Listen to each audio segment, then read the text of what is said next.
You wake up, step on the scale, and take a deep breath of relief. The number hasn't moved. You haven't gained a single pound.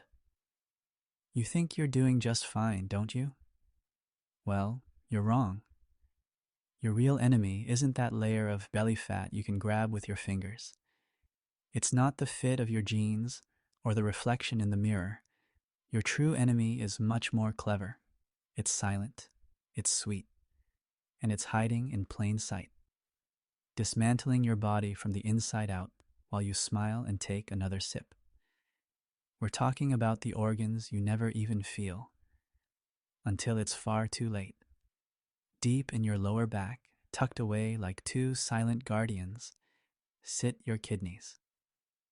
Think of them as the elite Tai Chi department of your body. They are your central wastewater treatment plant. Every single day, these two bean-shaped powerhouses filter about 180 liters of blood. To put that in perspective, imagine a massive bathtub filled to the brim with dirty, murky water.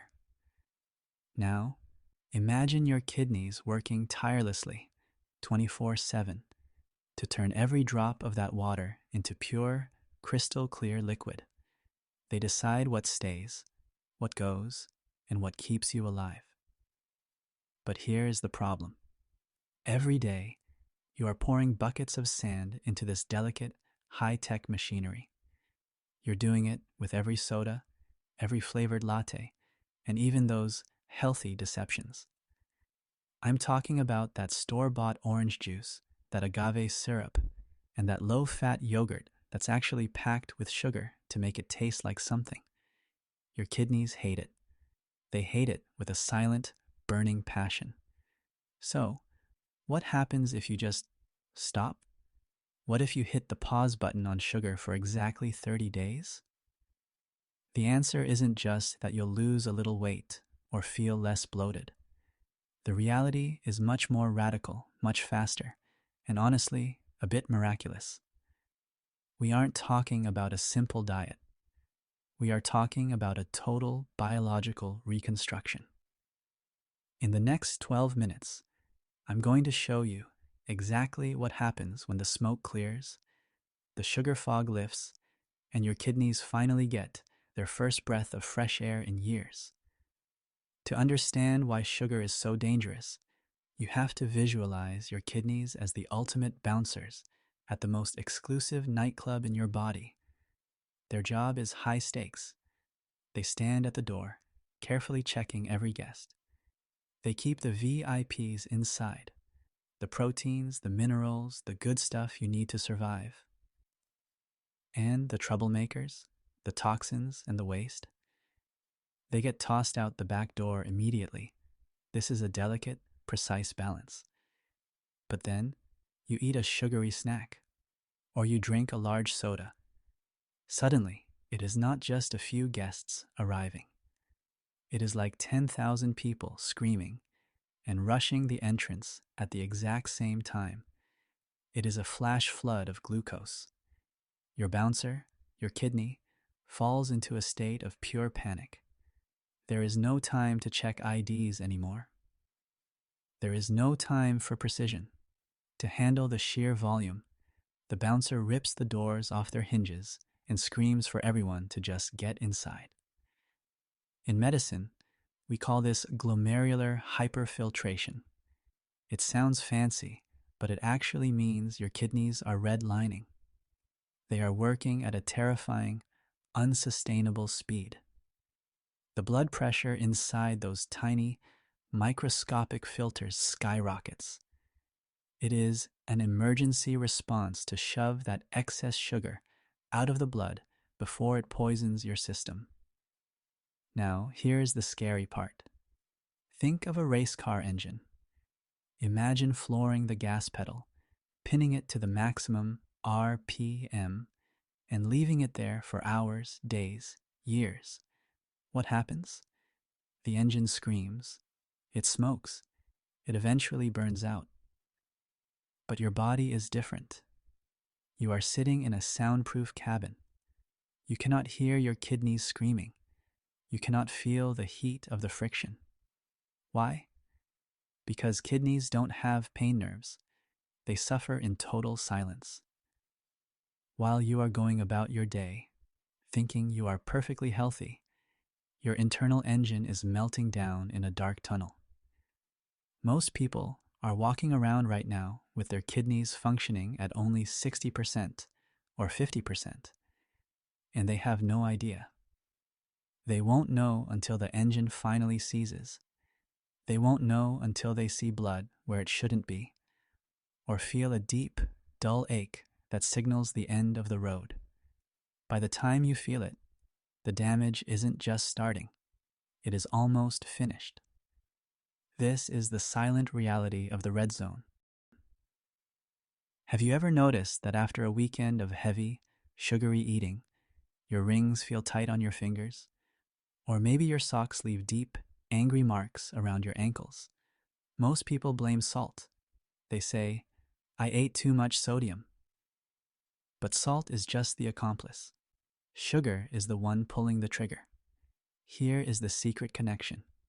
Every time you consume sugar, your body releases insulin. Now, insulin isn't just a taxi for sugar. It is a powerful hormonal commander, and it sends a very specific, coded message straight to your kidneys. That message says, "Hold the salt. Do not let it go." Why? Because your body thinks it is preparing for a famine. But there is no famine, just another donut. Because your kidneys are forced to hold onto salt, they must also hold onto water to balance it out. Suddenly, your body turns into a giant, waterlogged sponge.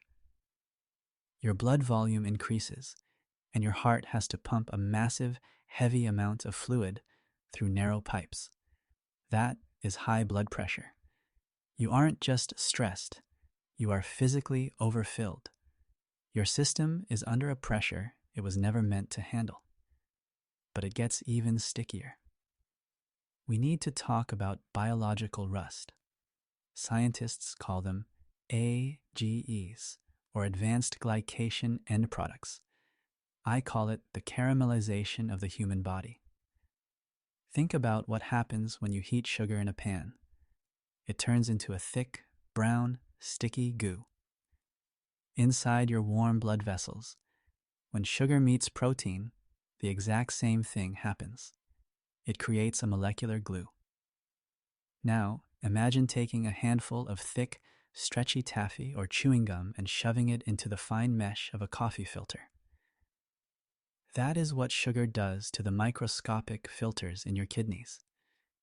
These filters, which should be flexible and clean, become stiff. They become scarred. They turn into rust.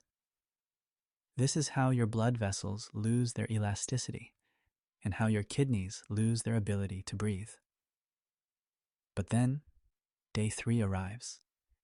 This is the moment the magic happens. When you stop the sugar, your insulin levels finally crash. The hormonal commander stops shouting. For the first time in years, your kidneys receive a new order. Open the floodgates, release the pressure. And you will pee. A lot. Some people call this water weight loss, but that description is too simple. This is your body finally purging the toxic, stagnant fluid it has been hoarding. It is the Michelin Man effect disappearing. As that excess water leaves your system, your blood pressure drops naturally, without a single pill. You'll feel a strange sense of lightness. The fog in your brain starts to lift because the fluid pressure inside your skull is finally stabilizing. You aren't just losing weight, you are decompressing. For the first time, your kidneys are no longer drowning. They are finally coming up for air. If you have ever experienced a kidney stone, you know it is a pain unlike any other. It feels like a jagged, microscopic dagger, trying to pass through a space far too small. For years, well-meaning people have told you the same thing. Stop eating so much calcium. Stop drinking milk. Stop eating shrimp. They blame the calcium, but that is like blaming the bricks for a wall that collapsed because the foundation was made of sand. The real mastermind behind those torture instruments, it is sugar, specifically fructose. When your blood is swimming in fructose, your kidneys lose their focus. Normally, they are supposed to reabsorb calcium and keep it in your bones where it belongs. But sugar confuses them. It forces your kidneys to dump that precious calcium straight into your urine. And what happens when too much calcium is floating in a place it was never meant to be? It doesn't stay liquid. It begins to crystallize. It binds with other substances and grows into sharp, stony weapons. 1 month without sugar, and that calcium balance restores itself. The risk of these agonizing stones drops dramatically. Not because you ate less calcium, but because your kidneys are finally allowed to hold on to it again. But here is the most incredible part. Your kidneys are not just passive filters. They are active, living master builders. Sugar is a chronic fire starter. Every time you eat it, it is like someone is lighting tiny matches in your blood vessels and your kidney tissue. Your immune system stays in a state of high alert, constantly sending out fire trucks that can never find the arsonist. But when you take away the sugar, the fire goes out. The arsonist is gone. The fire trucks can finally head back to the station. This is when the internal repair crew takes over. Without the constant smoke and heat of inflammation, your kidney cells begin to patch the leaks. Think about those microscopic pores in your filters that were torn open by years of high pressure and biological rust. They start to tighten, they start to close. You might notice a physical sign of this. The foam in your urine, which is actually leaking protein, begins to disappear. Your blood tests will show that inflammatory markers, like CRP, are plummeting. By removing the sugar, you aren't just going on a diet. You are giving your kidneys a 5-star luxury retreat. You are giving them the peace, the quiet, and the resources they need to heal themselves. You aren't just stopping the damage. You are witnessing a biological rebirth. Now, I have to be honest with you. Those first 72 hours, they are going to feel like a battle. Your brain is a sugar junkie. For years, it has been running on high-octane glucose, and when you cut the supply, it is going to throw a tantrum.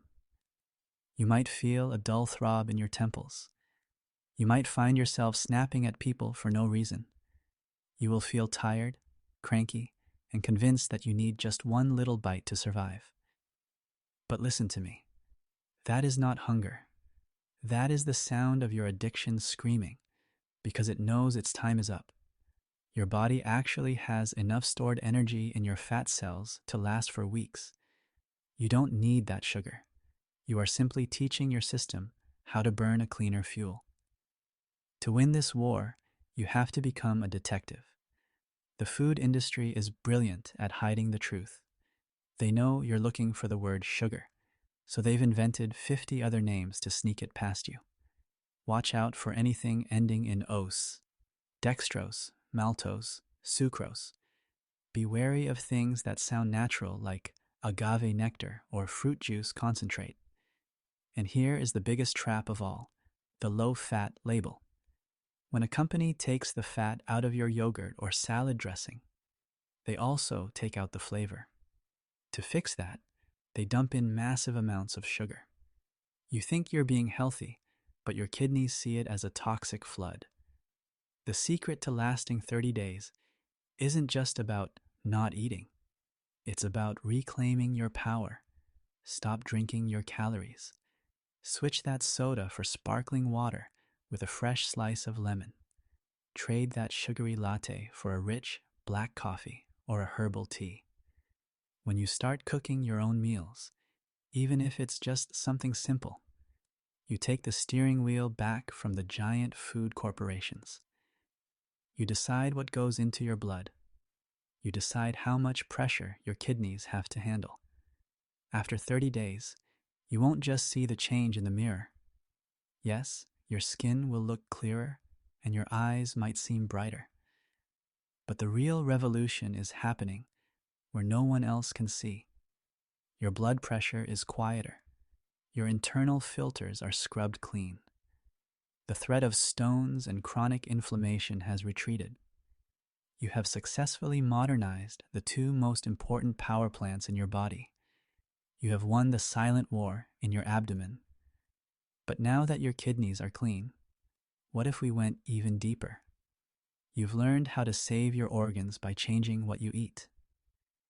But what happens to your cells when you don't eat anything at all for 24 hours?